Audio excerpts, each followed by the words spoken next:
Meus amigos, muito boa noite a todos.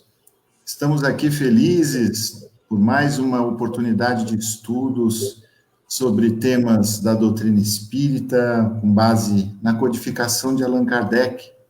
Hoje temos um tema de suma importância e esperamos que todos possam aproveitá-lo, assimilando, fazendo reflexões, que é o homem de bem e o verdadeiro espírita. Que tenhamos todos bons momentos e que Jesus fique conosco.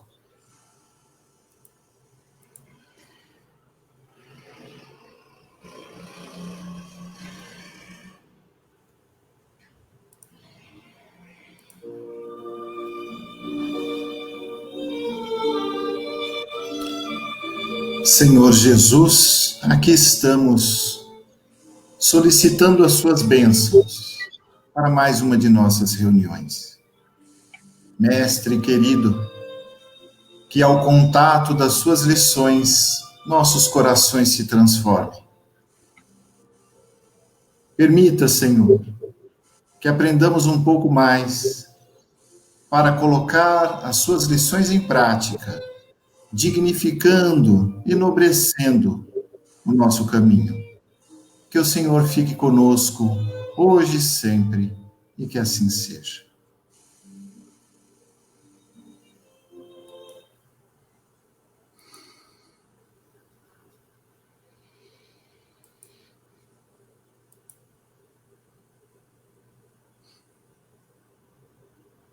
O homem de bem, verdadeiro espírita.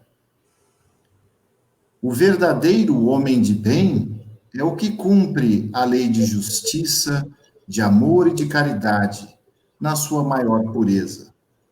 O Evangelho segundo o Espiritismo, capítulo 17, Sede Perfeitos, texto extraído do item 3.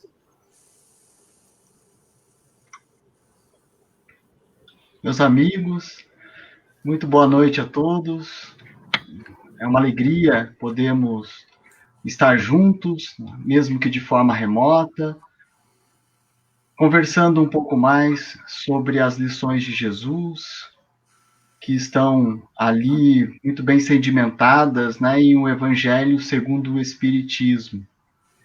O tema da noite é um tema, como todos os outros, bastante convidativo para a nossa reflexão, em que Kardec ele elenca alguns, talvez dentro da nossa concepção, da nossa capacidade de compreensão, as principais virtudes daquilo que ele chama de homem de bem.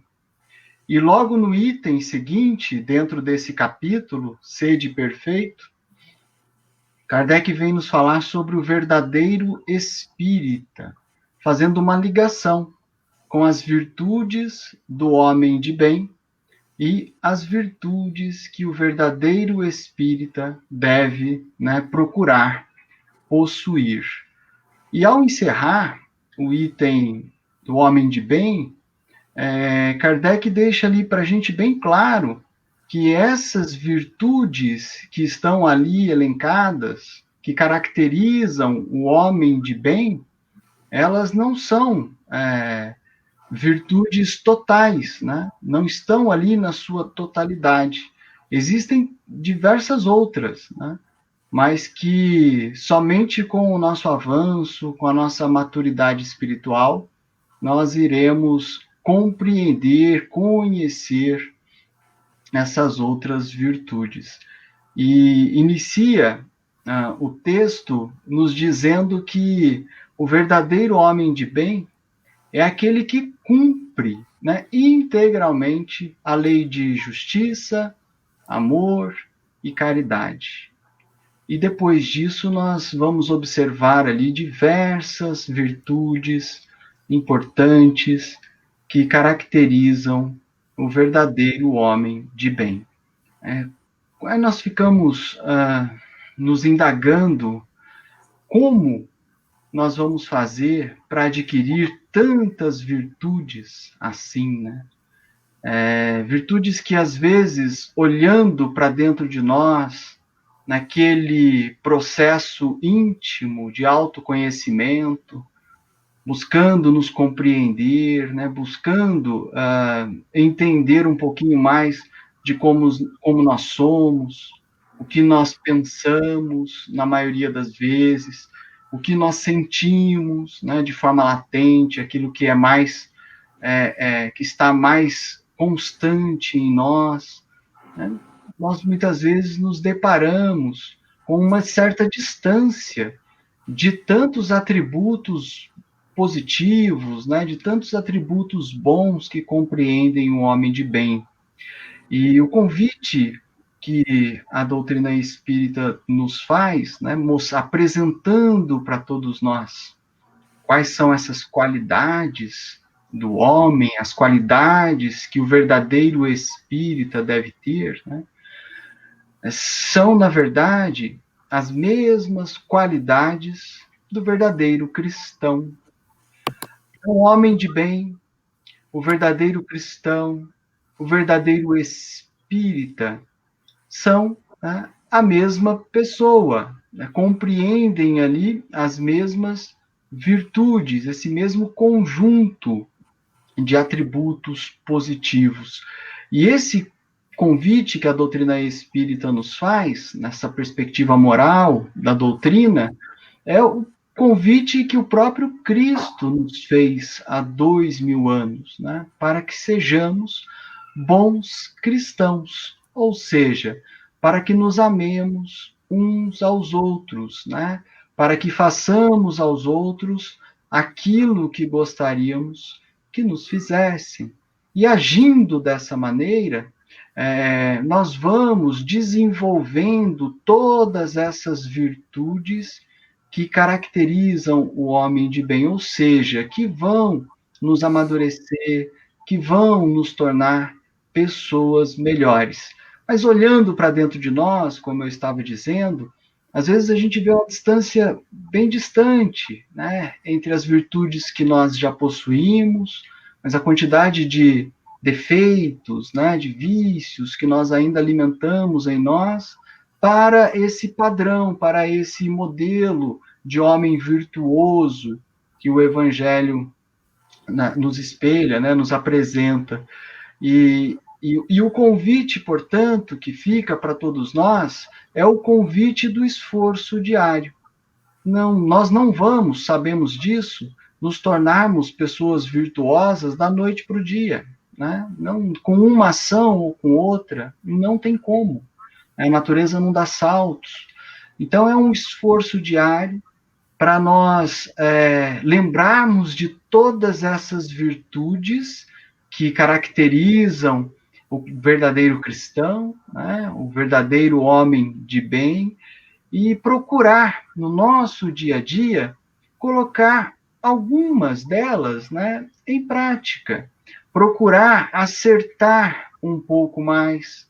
Então, tem uma parte ali dessas virtudes que nos sugere, né, que o homem de bem ele não procura defeito nos outros, né, não procura, muito menos fica falando para terceiros os defeitos alheios. Isso é um convite para nós, né, amadurecermos essa nossa forma de agir, esse nosso comportamento, nesse sentido. Então, com o passar do tempo, evitarmos ao máximo ter esse olhar negativo, ter esse filtro, né, da nossa forma de ver o mundo, de dar ênfase aos defeitos, e não às coisas boas que acontecem, e não às virtudes que as pessoas têm. Então, isso está bem próximo da gente, né? Então, esse é o convite que o Evangelho nos propõe para nós alcançarmos a totalidade, né, dessa grandeza espiritual, a totalidade dessas virtudes que caracterizam o homem de bem. É o nosso esforço diário, no nosso autoconhecimento, da nossa autoavaliação, a avaliação de si mesmo, não é avaliar o outro, né, mas avaliar o nosso pensamento, o nosso sentimento, e as nossas ações e procurar, com esse esforço, né, diário, acertando, errando, mas com esse esforço diário, implantar um pouco desse padrão de conduta que o Evangelho nos convida para o nosso aprimoramento espiritual, para a nossa felicidade. Então, que Deus nos abençoe, nos fortaleça esse ideal de caminharmos nesse sentido. Lembrando sempre que nós contamos com uma ajuda imensa dos nossos benfeitores, né, desencarnados e os encarnados, que também estão conosco e querem o nosso êxito, né, querem o nosso bem e nos amparam e nos auxiliam constantemente. Uma boa noite a todos. Meus amigos, dando continuidade ao comentário do Leandro, a gente tem que concluir, sem alternativa, que é o trabalho, não é? Não tem saída. Esforço, não é? Perseverança. O Cristo disse numa de suas lições que o Pai trabalha até hoje e eu trabalho também. E disse também, a cada um segundo as suas obras. Na verdade, essas frases resumem tudo, porque o fato de sermos espíritas tão somente não vai nos trazer nenhum mérito, nenhum título de nobreza. Quando desencarnamos, o que se pergunta é o que fizemos, né? As nossas obras, como o Cristo nos ensinou. Então, ser espírita de rótulo, isso não significa nada. E eu diria até que é algo negativo, porque o espírita que já tem contato com a doutrina, ele já tem responsabilidades para consigo e para com o próximo. Então, o trabalho, ele está intimamente ligado ao tema da noite, porque o homem que deseja ser um verdadeiro espírita, que deseja ser de bem, não é o ser, a pessoa que deseja ser de bem, ela tem que se dispor a trabalhar. E trabalhar constantemente o seu interior. Esse é o ponto. E é, na verdade, o que verdadeiramente importa para todos nós. Quando fazemos aquele exercício, né, de nos imaginarmos no plano espiritual e na condição de espíritos eternos, não é? Que estamos aqui numa encarnação muito rápida para adquirir experiência, quitar alguns débitos, ganhar umas virtudes, nós vamos entender que, como espíritos eternos que somos, nosso objetivo número 1, principal, é a reforma interior. É a busca dessas virtudes que o Leandro já comentou muito bem. Busca com paciência, com calma, com a noção de que somos um espírito eterno, não é? Sem esse imediatismo, achando que essa existência é a única, a qual a gente tem que se transformar em santos. Isso a doutrina espírita esclarece muito bem que não. São inúmeras existências em que a gente vai deixando de lado os nossos vícios, não é? Então, persistência, calma.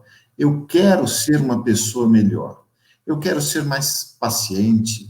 Eu quero ser mais compreensivo. Eu quero servir mais o próximo com doçura, com afabilidade. Eu me encanto diante de exemplos maravilhosos que eu tenho conhecimento e gostaria, né, de imitá-los. Ora, sim, muito bom, né? Isso é importante. O foco, o desejo, o objetivo de transformação. E aí sim, com vontade, então, concentrar esforços. E esses esforços pedem vigilância, pedem consciência. Por quê? Porque a cada atitude nossa no dia a dia, uma palavra, ou mesmo um pensamento, não é? Já é resultado da bagagem que nós temos no coração. Se é uma atitude negativa, é algo que precisa ser corrigido. Se a atitude é positiva, é mérito conquistado. Nós precisamos, então, vigiar, avaliar, prestar atenção em nós mesmos, para nos conhecermos.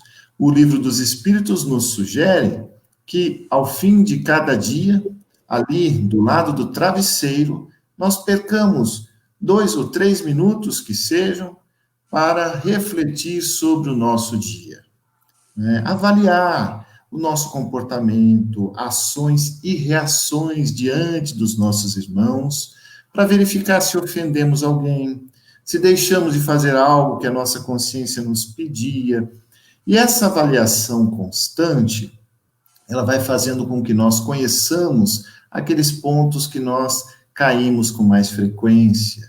E se mantivermos a persistência desse autoestudo no dia a dia, no momento ali de agir e reagir, aquela lembrança volta, dizendo, olha, essa noite eu refleti sobre esse meu problema, quem sabe agora eu consigo agir de modo diferente, não é? Porque nós temos esse automatismo, nós respondemos sem reflexão, nós reagimos sem consciência, automático. E aí sai aquele eu velho, antigo, né? A reação dele, não daquele que quer se transformar. Por isso é necessária a vigilância. Antes da reação, respirar, refletir, lembrar que somos espíritos eternos e então dizer qual a resposta que eu vou dar nesse momento. Uma atitude como essa, não é, de forma mais refletida, ela diminui sensivelmente a quantidade dos erros. Não nos transforma do dia para a noite, mas já ajuda muito, não é? Porque o processo é de fato lento. Mas, como o Cristo diz, aquele que perseverar até o fim, esse vai ser bem-sucedido.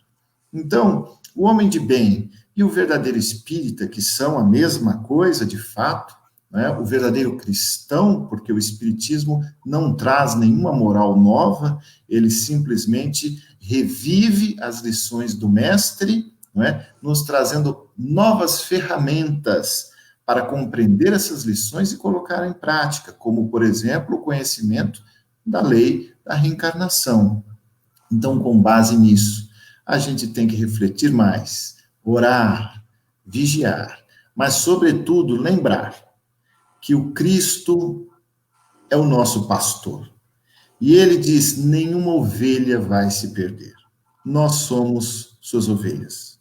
Graças a Deus, nosso Pai nos deu o Cristo para nos conduzir. Então, isso é sinal de que não vamos falhar. O resultado é inevitável. O resultado de ser bem-sucedido, de progredir.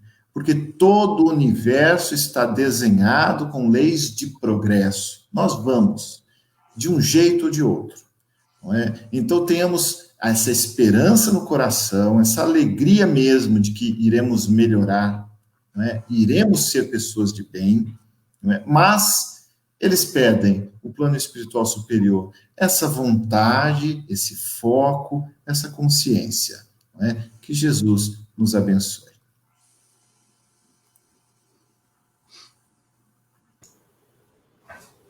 Meus amigos, boa noite.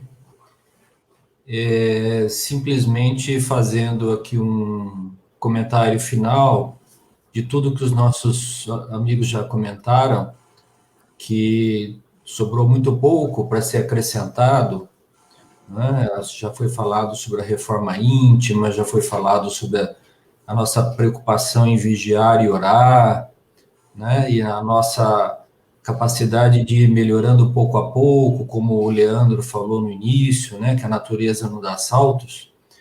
Eu me lembrei de duas coisas, assim, para dividir com vocês, né? A primeira, e é óbvia, é que o Evangelho é um roteiro de luz. Jesus nos trouxe um roteiro de luz.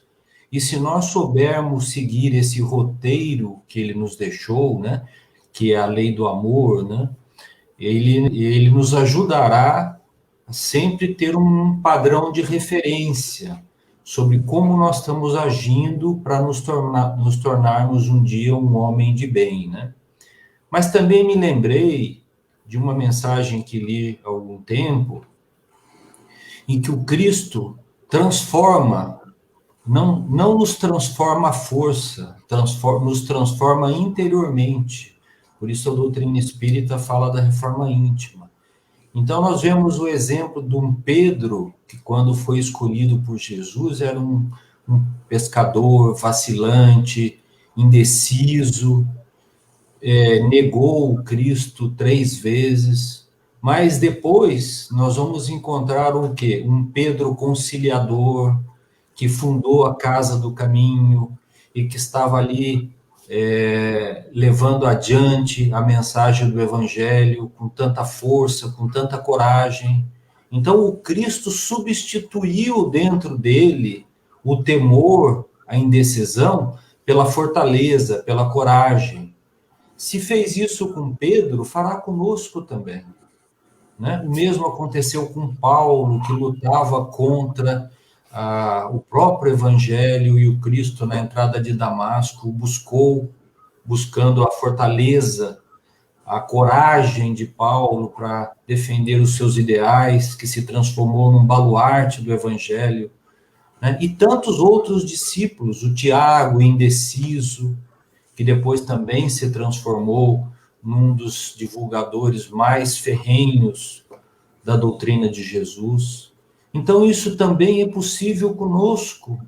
São exemplos de pessoas comuns que foram escolhidas com um monte de defeitos, de dificuldades, de indecisões, mas que souberam se transformar à luz da mensagem do Evangelho, que transforma-nos interiormente, né? E como também falou o Leandro, não há uma necessidade de fazermos isso de uma noite para o dia, como fez Paulo, por exemplo. Mas sim, é importante diariamente nós procurarmos saber se estamos melhorando, vigiando o nosso pensamento, observando as nossas atitudes, pensando antes de falar, né, procurando nos colocar no lugar da outra pessoa. Quer mensagem mais eloquente de quando apresentaram a pecadora a Jesus e ele ficou a escrever no chão, quando alguém lhe perguntou: então, o que dizes, mestre? E ele virou-se para aquelas pessoas que estavam ali e falou: então, quem tiver sem pecado, que atire a primeira pedra. E o Humberto de Campos nos fala que os mais velhos saíram primeiro, para depois ficarem sozinhos. Então, gente, é isso. A mensagem da doutrina espírita é uma doutrina consoladora, vem nos consolar, não vem transformar ninguém por violência, vai nos transformar interiormente, nós vamos nos transformar, né? Então fica aí essa mensagem da noite e que Jesus nos abençoe.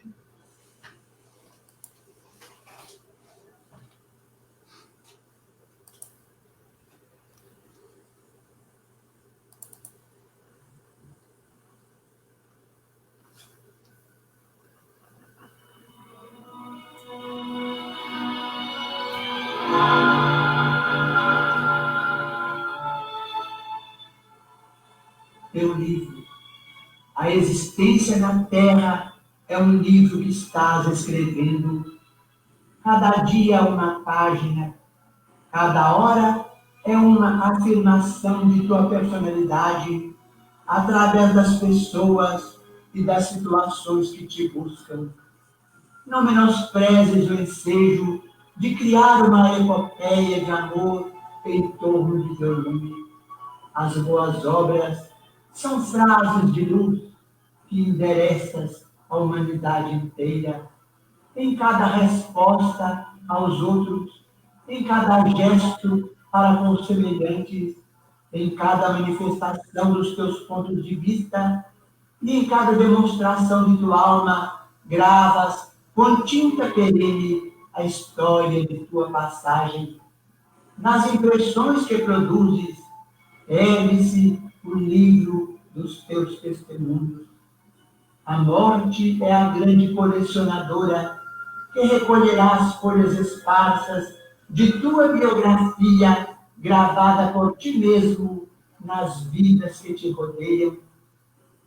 Não desprezes a companhia da indulgência através da senda que o Senhor te deu a trilhar. Faze uma área de amor em derredor do próprio coração, porque só o amor é suficientemente forte e sábio para orientar-te à escritura individual, convertendo-a em compêndio de auxílio e de esperança para quantos te seguem os passos. Vive com Jesus na intimidade do coração. Não te afastes dele em tuas ações de cada dia, e o livro de tua vida transformar-se-á num poema de felicidade e num tesouro de bênçãos.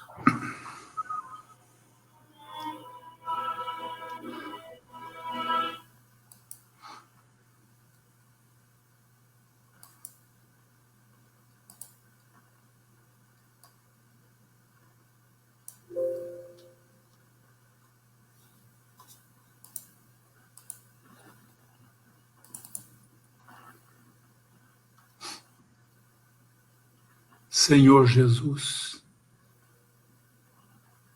Mestre querido e amado, te agradecemos, Senhor, a bênção da reencarnação. Te agradecemos, Senhor Jesus, a bênção da doutrina espírita que faz luz em nossa caminhada. Te agradecemos, Senhor Jesus, por todos aqueles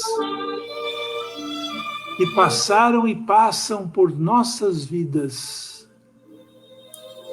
nos ensinando, nos amparando, nos ajudando, nos levando, Senhor Jesus, para a frente.